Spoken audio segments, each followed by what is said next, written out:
Television on Saturday, you were speaking on behalf of your group. You took exception to the position of the speaker.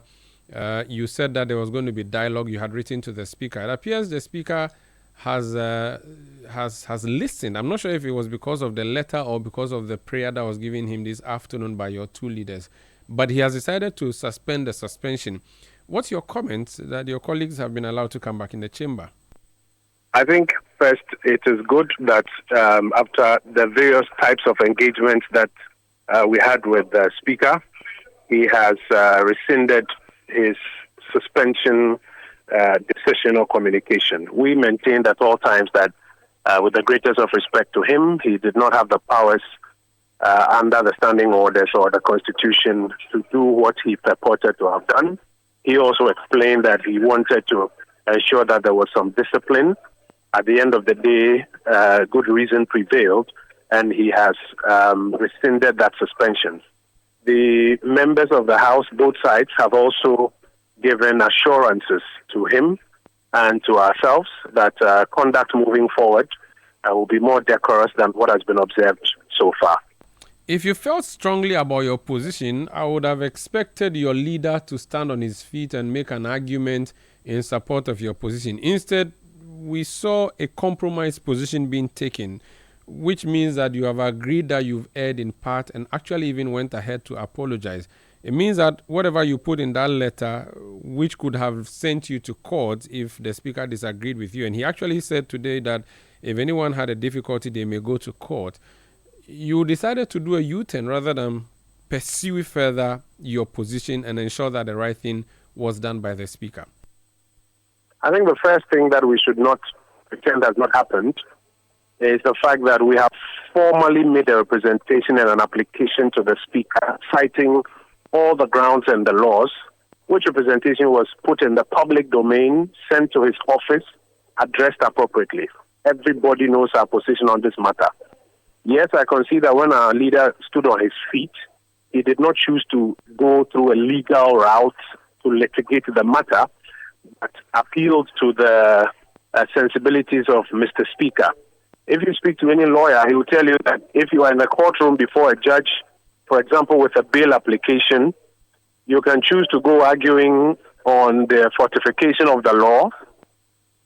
And you can also choose that in addition to the argument on the fortification of the law, you appeal to the sensibilities and the jurisprudence of the judge in the chair.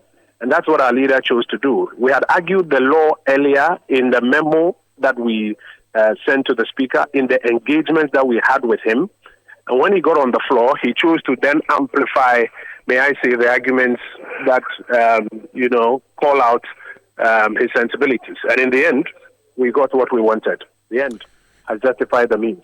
Yeah, but except that the means you have always described as reading with technical errors, would you still insist and want that error rectified for the future and for the records, or because the suspension has been lifted, even though you believe it was procedurally wrong, you would let it slide? Number one, we made that point in the memo that we sent to the speaker, a copy of which I believe you have. So on the record, we have made it clear that Mr. Speaker was acting ultra-virus.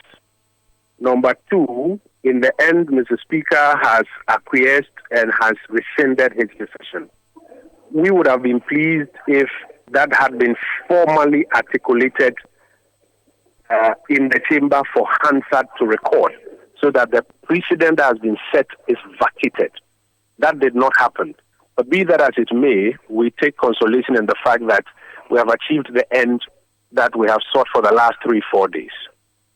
Very well. So the House is back in session. The report of the committee has not been tabled yet, has it? Because that's what we are really expecting, but it appears that that's not what you are focusing on yet. No, we're just about to receive the report. I think maybe in the next 15, 20 minutes. And then the motion will be moved. We expect to make the necessary commentary on it, and then the approvals will follow. As a caucus, the position earlier was that you're going to request for a secret ballot or secret voting before the approval of two of the nominees. Is that position what you still stand by, or you've since varied a little bit? You were saying as a caucus, the position was that we're going to request for a secret ballot? Yes, on two of the nominees. I'm asking if that still holds, or there have been some change of mind. I do not know what the final indication from leadership will be. We are here, and depending on the indication from leadership, we will engage with leadership and let them know the sentiments within the caucus, and I'm sure a final decision will be made.